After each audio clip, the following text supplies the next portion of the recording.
and welcome to Citation Needed, the podcast where we choose a subject, read a single article about it on Wikipedia, and pretend we're experts, because this is the internet, and that's how it works now. I'm Noah, and I'm going to be leading the experiment tonight, but to do that, I'm going to need a few test subjects.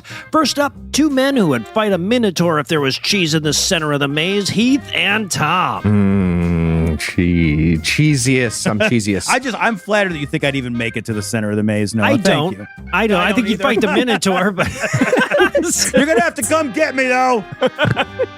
And also joining us tonight, two people who I am not going to identify as a guinea and a pig, because that would be too mean. But that's a shame, because otherwise that would be really fucking funny. It would work out so well. I'll reset the sign. It's been 0 seconds since our last racism. We're up to 4 or 5 now. My mouth was full of Laffy Taffy before you made that joke. And before we go any further, I want to remind our listeners that normally you get fired for saying shit like that about your coworkers, but not me, because I work for our patrons and they're okay with that, apparently. They love racism. Yeah. And if you'd like to learn how to keep me inexplicably employed, be sure to stick around to the end of the show. And with that out of the way, tell us, Heath, what person, place, thing, concept, phenomenon, or event are we going to be talking about today? We're going to be talking about James R. McClintock. All right, so who is James R. McClintock? He's the best. He was a 19th century engineer, an inventor and arms dealer who specialized in seemingly fictional weapons mostly, and possibly a spy who faked his own death. And he was definitely a con man. According to an article in Smithsonian, he's the guy who invented the first submarine. He started a company that offered exotic weapons to military leaders. He blew himself up while testing one of those weapons. And then he showed up a year later and became a secret agent for Queen Victoria and the UK. The title of that article in Smithsonian is The Amazing, if true, Story of a Submarine Mechanic Who Blew Himself Up, then Resurfaced as a Secret Agent for Queen Victoria. So it felt like the perfect story for Citation Needed. You know, big if true. Yeah, I got to say, the elevator pitch for the submarine must have been a tough sell. Like, okay, it's a boat. Well, like it's just sunk a little bit. Not always. Go on. Like medium sunk? Interesting. And you're saying I can be inside it? If you want. So the story of James McClintock begins just like the story of many other fraudsters in Ohio. He was born around 1830 Wright brothers in the were full of Cincinnati shit. area. And he left home at an early age to work on the crew of a riverboat on the Mississippi. And allegedly, he became the youngest steamboat captain on the river. During this time, he learned all about boat stuff, floating mostly. I think floating is like the key. And he learned enough to become a mechanical engineer and inventor. It's like how we've all been around microphones so long we could build one. Yeah. What? It is just like that. And his first big idea as a disruptor of the old-timey weapons space was a machine for making bullets. He found himself in New Orleans when the Civil War broke out, and since both sides were, equally bad, just like Democrats and Republicans, he decided to sell his machine to the Confederate Army. Okay, I'm sorry, Heath, but Abraham Lincoln's ex-girlfriend told the New York Times he referred to them as his slaves. So I don't know how to feel, Yeah, a quick historical reminder. During the Civil War, they were just using muskets. So the bullet itself was a piece of lead in a shape. That's the bullet. That's a whole ass bullet. Isn't that all bullets? No, bullets are lead in a casing with primer and gunpowder. That's more than just lead in a shape. This is just round. It's just a lead round. Okay, got it. That's it. There's no rest of it. So, that's what he invented. He invented a round metal making machine. So the machine was meant to manufacture mini-A balls. It's rifled. It's a little more specific. Okay. It's rifled. Conical. The rifled musket balls, Tom. Jealous. Thank you. That were used as ammo throughout the war. It's 1862, and McClintock teamed up with fellow engineer Baxter Watson, and they pitched the idea to Confederate leaders, hoping for some investment money. According to an article from the New Orleans Bee at the time, they claimed that using their machine, quote, 2 men can turn out 1,000 balls per hour, or with steam power, it makes 8 or 10,000 per hour. This one machine, working night and day, could turn out 1.2 million balls every week, more than enough to supply the Confederate armies in the most desperate and extended war possible. Yeah, but you do have to be careful because eventually the machine will turn all the carbon in the universe into bullets. So It turned gray for some reason. I think we all knew that ball maxing was going to have a problematic origin story. Like a more problematic origin story. Yeah, but it ends up getting worse like right now. But yes, it's a problematic story. So they did not ever make the ball maxing machine, mostly because they were lying about those numbers, like entirely lying. But apparently this helped McClintock and Watson make a name for themselves in the niche arena of New Orleans-based failed weaponry inventors. And using that very important cred, they found a rich guy to invest in their next idea, a submarine. Now, reminder, everybody in the 1800s was a very confused cowboy who believed everything you could ever say. And they found one. They found a person in the 1800s who had money. They connected with a wealthy attorney named Horace Hunley, who agreed to invest about $30,000 to finance a submarine. That's about $1.1 million today. It's a big sum, but the Confederacy had recently offered a bounty of $50,000 for sinking a Union warship, almost $2 million today. So that was the plan for recouping the investment. The good thing about my fortune is no matter what, it's underwater. Well, and guys, if we sink 2 submarines, we can smoke the other one. Right? That's true. And if you cut the second one, you could actually have even more. So McClintock and Watson had a bunch of money and they built a prototype. They tested the first one in a lake in Louisiana, but it didn't work very well. And they had to abandon the whole vessel and let it sink to make sure the Union didn't eventually find it. Right, because they would get picked on for how crappy it was. Yeah, they would have got roasted for that. Their second try also went badly and quickly sank during testing off the coast of Alabama. But third time was a charm, asterisk. And they had a submarine that actually kind of worked. They named it the H.L. Hunley, after the money guy. And that's why Horace Hunley is often given credit for creating the first operational submarine to sink an enemy ship during a war. But Hunley just paid for it. McClintock and Baxter engineered it and built it. The H.L. Hunley was a 40-foot tube made of iron with just enough room for 8 guys to power it with a giant hand crank that turned the propeller on the back. I actually found a schematic. I think it was from the Acme company. Clearly. And it shows how it works. I put a little graphic in the notes for you. Podcast listener, Heath has included the schematic in our notes. And I know this is a weird piece of feedback, but this is too roomy for a submarine. Is it? I feel like standing room needed to come off their must list. Yeah, you could put like a chair on the side for like somebody taking a break. Yeah, it feels big. Well, it's actually fine because the rickets that everyone had at the time made it easier to stay hunched over. Sure. So, it's still an upgrade from premium economy, I guess. Isn't it, though? Yeah. For sure. All right, all I'm saying is if the 5 of us were ever working a submarine crankshaft like this together, Kelly, you yeah. know Eli would just be holding the fucking bar, right? This is true. I don't mean to call you out, but... So now you have a big iron pencil with a propeller. That's what it looks like in the schematic.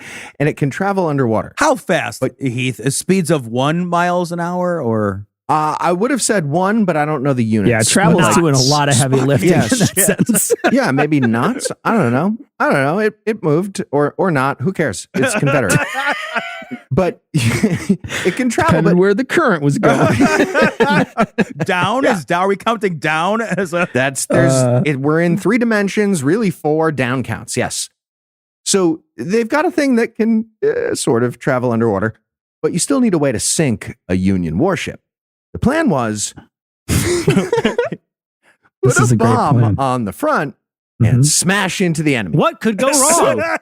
So they stuck a pole on the front of the submarine holding a 90-pound ball of gunpowder. That was the plan. Guys, we also invented a brand new gun. You have to headbutt the enemy to fire it. It's like a whole thing. Yeah, also, that gun is a landmine you've strapped to your head. Yeah, The right, aristocrats. All right, well, now it was time What if it was make like a some money. narwhal, but it blows up, That is basically, yes, that's exactly the idea, but not as good. So they're going to make some money now because they have a pencil made of iron with a bomb on the end on a pole. But instead of just riding into a naval battle and getting that $50K, they got a little greedy. McClintock, Watson, and Hunley decided they could make even more money by selling the submarine to the Confederates, like selling the tech. So they got in touch with Admiral Franklin Buchanan, the commander of the Confederate Navy at the time, and they invited him to Mobile, Alabama to watch a demonstration of their new invention in the bay. And it actually worked. The crew steered the submarine up to an old barge and rammed it with the bomb on the pole, and it blew a big hole in the side of the barge, causing the barge to quickly sink. Admiral Buchanan loved it, and he said, "We'll take it." And then he just literally took it. The Confederate Navy paid them nothing and just took it and put the submarine on a train for Charleston, South Carolina. That's out of character for the South to steal something and force it into labor, huh? All right, but only I know how to retract the cup holders. Don't care. They don't care. They don't, fuck. Wait, the couple? How do you get? Never mind. Okay, nobody else cares except me. That's fine. So at this point, the only way to make any money was for McClintock, Watson, and Hunley to offer their services to the Confederate Navy as like submarine consultants and help with the plan for eventually going after a Union ship. Hey, guys, I know you stole our ship at gunpoint, but are you hiring us? That's what actually Was it, if only there were another side of this war in the very same country that were the good guys. Like, I feel like there was other options. So they did a few more test runs, and those went not great. During a test in October of 1863, submarine sank to the bottom with the crew inside, killing everyone. Hunley, at that point, put on some kind of old-timey diving apparatus to attempt a rescue, and he also died. So the mission was a go. Was it? On February 17th of 1864, the H.L. Hunley got deployed in a nighttime attack in Charleston Harbor, and it successfully, rammed into the USS Housatonic of the Union Navy.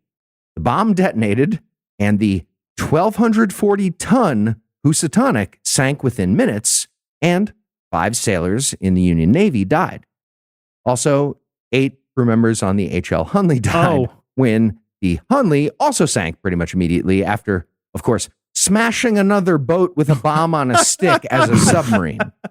So if you're keeping score at home, final score, the H.L. Hunley killed 26 people, but 21 of those were from its own team between testing and the final mission. So -16 was the score for the Confederacy on that one. And we all know what happened next. This was fun too. Despite the Confederates having that amazing submarine, and of course they had all the sophisticated genetic advantages of J.D. Vance's ancestors, they lost that war. And McClintock had to play it super cool if he wanted to avoid getting hanged for treason. But also, he did invent a sweet fucking ninja boat. So he went up to Canada hoping to sell his tech to the Royal Navy. And somehow he got a meeting there. Maybe he burrowed, right? Went under and resurfaced at the... So the officers he met with were extremely impressed by all his knowledge, but they rejected the pitch. Probably because the submarine he invented had very famously killed 21 of his team and 5 of the other team. I like to believe the Royal Navy knew they were definitely going to say no, but they took the meeting for fun just to fuck with him. The Canadians couldn't figure out how to both ram the boat with their own exploding faces and apologize at the same time while underwater. It was very confusing. So McClintock left Canada in a big snit, and he found his way to Indiana, where he settled down for a while and tried to make money with a dredging boat on the Ohio River. I know a great spot where you can find 5 of my friends who trusted me if you guys want to take this boat on the road. So he's in Indiana. He'd ride around and pull up garbage from the mud at the bottom of the Ohio River. Not so much money in that. So he needed a new scam, ideally based on his wheelhouse. Of course, that would be tragic, insane weapons. And in 1877, he found the perfect business partners to make it happen. That would be George Holgate and J.C. Wingard. They each have a great backstory. I'll start with Holgate. His job title was freelance bomb maker. About time. I am tired of all this corporatized ordnance. Like independent independent munitions are the heart and soul of American capitalism. Thank you. Farm-to-table artisanal bombs. So wait, sorry. Does the bomb guy have a talking cat with a tiara? Because I might know this one. I might have read this. So George Holgate was an immigrant from Scotland, and he settled in Philadelphia, where he invented a whole bunch of very elaborate devices that would blow up. And he sold them to anyone who wanted stuff that would blow up. According to Smithsonian, his clients included Irish freedom fighters, Cuban patriots, and Russian nihilists. And okay, the last one's weird, right? It seems like bombs are more of like a strong opinion type of weapon. But yeah, that's what it said. Either way, Holgate sold to anyone. That's the point. He told a local newspaper, quote, "I no more ask a man whether he proposes to blow up a czar or set fire to a palace than a gunsmith asks his customers whether they are about to commit a murder."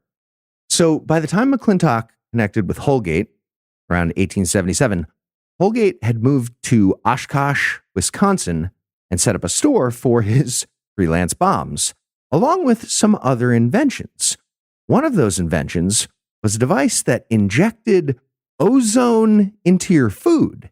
And Holgate claimed it would keep your fruit, vegetables, and even beef completely fresh for weeks.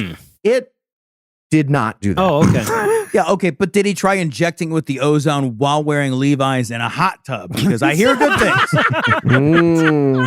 I feel like I should be more surprised that there was a heavy market for IEDs in Oshkosh than I am. This is the Bagosh model of explosive ordnance.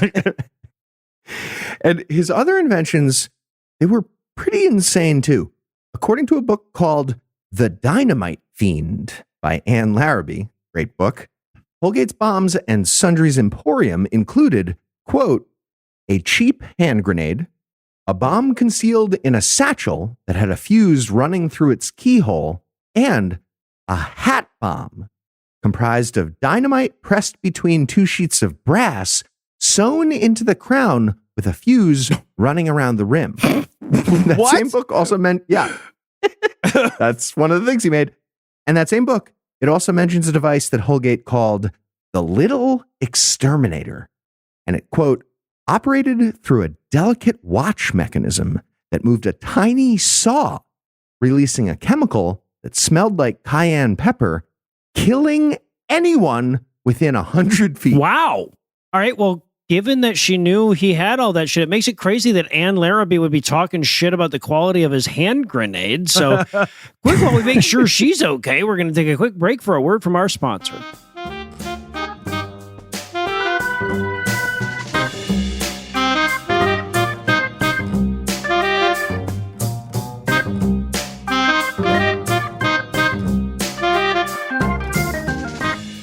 All right, men. I am pleased to announce that you will be the crew on the war's very first submarine. Submarine. So what's the plan, sir? Well, men, we're going to put you in a metal tube deep underwater. And then we're going to put a bomb on the front of that tube, and then we're going to slam that tube into the enemy ship. Hurrah! Okay. And then what do we do after that, sir? What do you mean? Well, after the bomb on the front of our metal tube deep underwater explodes, what do we do? You swim away. Swim Of away. course. Oh, okay. Right. I knew there was something. Exactly. Say, Johnson, before you leave, why don't I hold on to your pocket watch? I've always admired it. Why, sir? Oh, yeah. So it doesn't get wet, when you're swimming away. Oh, of course. Thank you so much, sir. Nice. It is nice.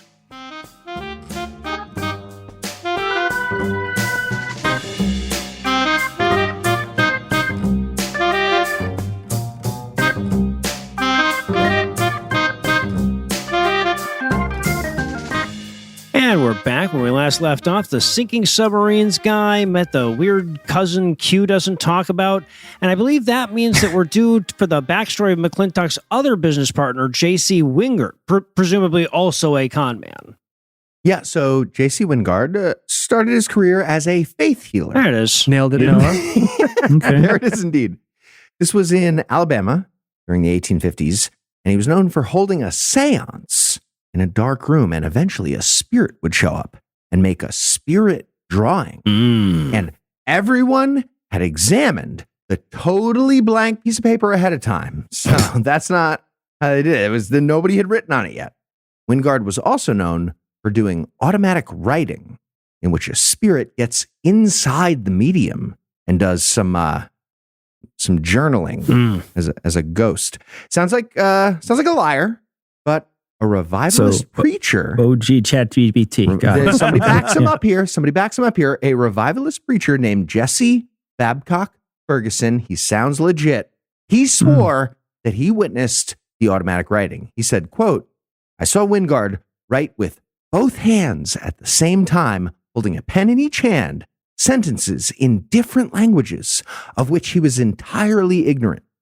Many other persons of undoubted credibility saw him write sentences in French, Latin, Greek, Hebrew, and Arabic." I doubt it. Yeah. Turns out he just had my handwriting. I'm sure everything Eli writes probably means something in some language or another, especially if you count historical ones. Yeah. And apparently they had lots of experts in those languages in 1850s Alabama. So his powers were fully appreciated. And business was going pretty well for Wingard. But when the Civil War broke out, it fucked up the demand for mediums, even the really good ones like him. So just like McClintock, he decided to get into the weapons game in New Orleans. In 1876, J.C. Wingard, now going by Professor Wingard, started selling a death ray. He claimed the death ray could completely destroy enemy ships from 5 miles away. So you're probably wondering how the 5-mile death ray might work. Well, in his promotional materials, Wingard kind of kept it vague so as not to give away the secret sauce. Smart. He said the death ray operated with a combination of electricity and the nameless force. Obviously, the death ray needed a big demonstration. So Wingard took out an ad in the Times-Picayune telling everyone about the event on Pontchartrain Lake. It said, "The nameless force. Officers of the Navy, Army, foreign consuls, and the public at large are respectfully invited to witness a practical demonstration of the nameless force by the destruction of a schooner at a mile distance on the lake between Bayou St. John and the lake end of the railroad. The exhibition is free to all. It is designed to transpire between the hours of 4 and 5 p.m. on Tuesday, May 9th, 1876. And then at the bottom of this thing, it says, "The Committee on the Nameless Force will please meet at 10 a.m. at 9 Basin Street." Okay. Amazing. Guys, we're going to walk over to the demonstration of the Nameless Force together, but everyone needs to stay with the group, okay? If you miss the Nameless Force, your mom and dad have to come pick you up and take you home. You can't ride home on the Nameless Force. I love the little private communication at the end, right? It's like if the Geico commercial ended with the gecko going like, "Also, Amanda, call Spencer. He's really sorry and he has a good explanation." It makes sense. Just have to listen. So that demo went badly. Nothing got death rayed. Wow. Then he tried the same thing again, and nothing got death rayed again. Crushing But it. Third time is a charm. That's what they say. On June 1st, he did another demonstration with a 2-mile range. This time, the public was not invited. They were probably fucking up the Nameless Force. Right, You know what I mean? It's like a naming it. yeah, right. Yeah, it's like a happens. Heisenberg thing. But there was a quote committee of gentlemen to bear witness. Professor Wingard fired the death ray, and the target boat blew up immediately. What? Okay, like 90 seconds later. Huh. Because Apparently, electricity and nameless forces go about 80 miles an hour. Yeah, it turns out the nameless force is 8 guys with rickets on pelotons powering a suicide torpedo. But sure, Jan. Great job. Can you imagine that? 90 seconds is fucking long. If he's like, blam, and then it's like, no, just give me. It's going. just It's about, going. It's about to They happen. just played the Jeopardy music the whole time until You'd have to play the Jeopardy music multiple times. like 60 times in a row. It's like a 6-second jingle or something. Just like, so bam. where is everybody from? Oh, it's blown up. Okay, never mind. So it finally works 90 seconds later, and Wingard was the talk of the town in New Orleans. Briefly. 3 days later, the fucking narcs at the Galveston Daily News fucked up the plan. According to their article, quote, a delegation of newsboys who happened to be in the vicinity with a spirit of scientific research visited the schooner despite repeated warnings to keep away and reported they found a large gas pipe filled with powder and a wire leading towards a skiff that was anchored some distance away. God. What? Gunpowder is a nameless force if you don't name it, okay? Technically, You're the ones who named technically. it. Technically true. That's the best kind of true. So now we've met all the characters in the new business that's about to be created. James McClintock can't make any money on muddy garbage in Indiana, so it's going bad for that. Yet that remains Indiana's chief export to this day. George Holgate's bomb store in Wisconsin also going badly. And Wingard's death ray demonstration just got revealed as a very obvious fraud in Louisiana. That still took 3 fucking tries and was 90 seconds late exploding. That's amazing. So they all meet up to figure out how to get back in the game. And they land on a torpedo business. And they'll head to Boston where nobody knows them. McClintock has the submarine warfare expertise. Holgate knows bomb stuff. And Wingard is the sociopathic liar, a.k.a. salesman. Everybody's got their role. Also, Wingard had some money. So they get to Boston and they buy 35 pounds of dynamite for a test run. Now, you might be wondering, is that too much dynamite? Well, I actually have no idea about the details of dynamite, but yes, that's definitely way too much dynamite. It's enough. Blow up some fucking narc newsboys. Oh, no. Snoopy little bitches is what it'll blow up. So the new squad isn't quite ready for a public demonstration yet. They're still in the testing phase. The plan is to get a cheap boat and blow it up with their torpedo. Although it's not a torpedo, it doesn't move. It's just a mine.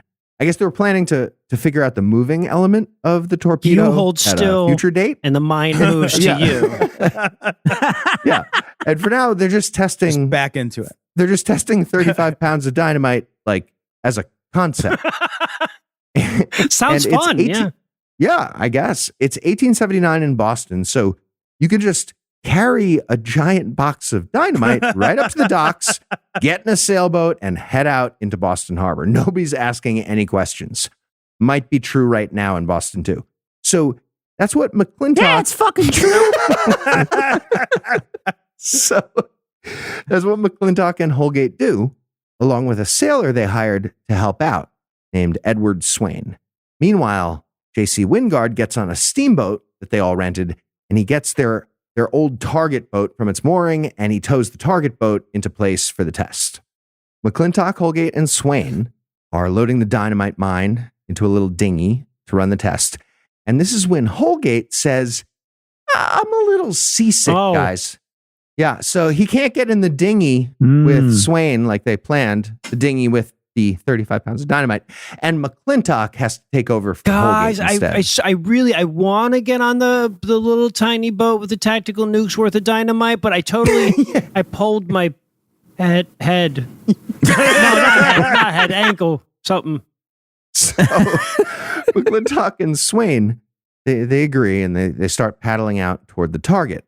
They're about a mile from the sailboat now and 2 miles from the target boat.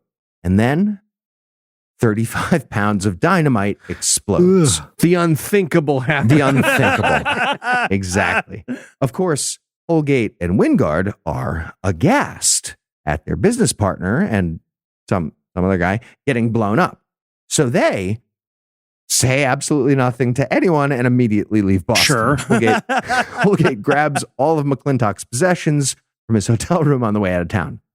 McClintock and Swain are officially declared dead via accidental explosion by a typical civilian dynamite test in Boston Harbor. Oh my God. If rowing out there. Hey, you guys don't mind if I smoke while we row, do you? Okay, so two strange details I got to mention here. One, according to a report in the Daily Globe following the explosion, the trigger mechanism devised by Holgate was electric and involved a remote detonation using a long wire. The same article also mentioned a, quote, reliable witness. It was some Boston guy on the shore nearby who was, again, quote, shooting at ocean spray with his gun. And that guy claims he saw the dinghy still intact and afloat after the explosion. So according to that very reliable witness who was just firing a gun at ocean spray, McClintock and Swain could not have been blown up while they were on the dinghy. Ocean spray, like the cranberry juice bottles? Is that what we're talking about here? Also, what the fuck was a reliable person doing in Boston? Not at all clear. So Something doesn't add up here. it does not. That's correct. So you'd think the confusing details about this giant explosion, or really any giant explosion, regardless of the details being confusing or not, that would lead to a big investigation by the Boston Police Department. But they barely did anything. Basically, a Boston cop just walked over to the dock and he's like, yup, two guys got fucking vaporized playing with bombs Mondays. All right, case closed. And that was it. It was closed for the Boston Police Department, but not for us. Perhaps you'll remember from the very beginning, I mentioned James McClintock becoming a secret agent for the UK. Well, the British Embassy in Philadelphia gets a visitor in 1880. James McClintock. What? He just walks in cold and asks about becoming a spy for them. Yeah, okay, big deal. Look, background checks at that time consisted of, do you pinky swear you can keep a secret? So Confused cowboys, everybody, even the British people. So the British guy in charge of the embassy, his name's Robert Clipperton, and McClintock explains Amazing that name. he's infiltrated a group of Irish separatists that's planning to get some explosives in the U.S. and use them to attack British Navy ships in England. McClintock says he's the official bomb guy for the Irish, and he wants to offer his services as a double agent. All he wants is $200 a month in return. So Clipperton's like, cool, yeah, I'm just going to step out for a second. He comes back and he's like, hey, I just did a quick Google, a telegraph, whatever. You died last year from your own bomb. And McClintock is like, nope, faked it. You should hire me. So Clipperton confers with British intelligence for a couple of weeks, and they confirm that McClintock is in fact a known explosives guy. And the alive guy who showed up at the embassy, that does track with somebody faking his own death. Because, alive if you fake it. So they actually offer him the job of spy. If you think about it, fake messing up is succeeding. So I'm a great Yeah. guy. Honestly, if I'm Clipperton, it's worth $200 just to get the guy known for accidentally exploding shit out of my office. So, as usual, McClintock was running a scam. The part about the Irish separatists, that was real. A group called Clan na Gael was planning to amass explosives and smuggle them over to England for an attack. They set up a facility called the Dynamite School in Brooklyn, and McClintock did get hired as their bomb expert. His job was to build devices that, quote, sink an ironclad, but were small enough to be smuggled in the pocket of a greatcoat. He was getting paid $200 a month by the Irish for that. And then he doubled his income by working for the British, too, as the double agent. And then he fucked them both. His new job as a double agent was to pretend he was making those bombs, but intentionally stall the process and eventually deliver any real completed bombs to British intelligence.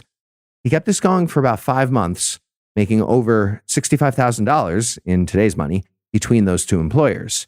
During that time, he built some fake bombs for the Irish, and then he stole the fake bombs at the end and delivered them to the British. But by the time the British examined the bombs and realized they were fake, McClintock had completely disappeared with all his money. They're not fake. You just have to attach them to the business end of a narwhal to activate them. So. Yeah. All right. So one final twist to this story. McClintock faking his own death is only one of two major theories on this. The other theory is that James McClintock did actually die in Boston Harbor, and the guy who showed up at the British Embassy in Philadelphia was actually George Holgate, using the fake identity to keep himself off the radar. Proponents of this second theory point to the fact that Philadelphia is where Holgate lived in 1880. Now it seems like you'd want to go, anywhere else to do your giant lie, but that's mentioned. Proponents also bring up the question, who really hates the Irish and the English? That's right, the Everybody. Scottish, just like George Holgate. So maybe Holgate faked the seasickness, waited until the dinghy with the bomb was far enough away, triggered the detonator through that long wire, took over the Irish-sounding name of his dead friend, and got a job as a bomb expert. Also, he could then get a job as a double agent fake bomb spy and con the Irish and the English at the same time for about 5 months of a medium salary. All right. Seems So if you had to plausible. summarize what you've learned in one sentence, what would it be? The entire 1800s was a live-action Bugs Bunny cartoon. Wasn't I it? sure Yeah, wish I could have done yeah. so many good cons. And are you ready for the quiz? Let's do it. All right, at this time in history, every bomber was a suicide bomber. But it was, A, still a better job than all the other jobs in the late 1800s. Oh, And yeah, that's it. it's Yeah. A. Yeah, Yeah, for it is. sure. It is A. Yeah, Yeah. they were all shit. It was just shit. All right, Heath. What was McClintock's code name? A. During the Civil War, he was codename Deep Boat. Oh, nice. Or B. Because underwater game. And Yeah. Oh, nice. Amazing. Well done. Or, Bravo. or B. In the last part of his career, he was known as Bodie McDoofus. That's fucking Eli liked solid, that That's one. dude. so good. That's solid. Nice. That's a good one. Turncoaty McBoatface. I like this Oh, very that would've been much. great. I'm going Oh, with. so good. I'm going with B. I like that one. That's correct. All right, Heath. When the submarine with the large pole and the bomb on the end was closing in on their target, what song was playing? A. All in all, it's another wick in our wall. Oh, it's good. Is it? I don't have The another answer thing. is Cecil wins A. I That's think it. Cecil That's it. is the winner this week, yes. All right, we'll choose Noah. All right. Well, for Tom, Heath, Cecil, and Eli, I'm Noah. Thanking you for hanging out with us today. We're going to be back next week, and by then, I'll be an expert on something else. Between now and then, you can check out our other podcasts or even catch us on various video clips and shit on the YouTubes now. We're even doing that. And if you'd like to help keep this show going, you can make a per-episode donation at patreon.com/citationpod or leave us a 5-star review everywhere you can. And if you'd like to get in touch with us, check out past episodes, connect with us on social media, or check the show notes, be sure to check out citationpod.com.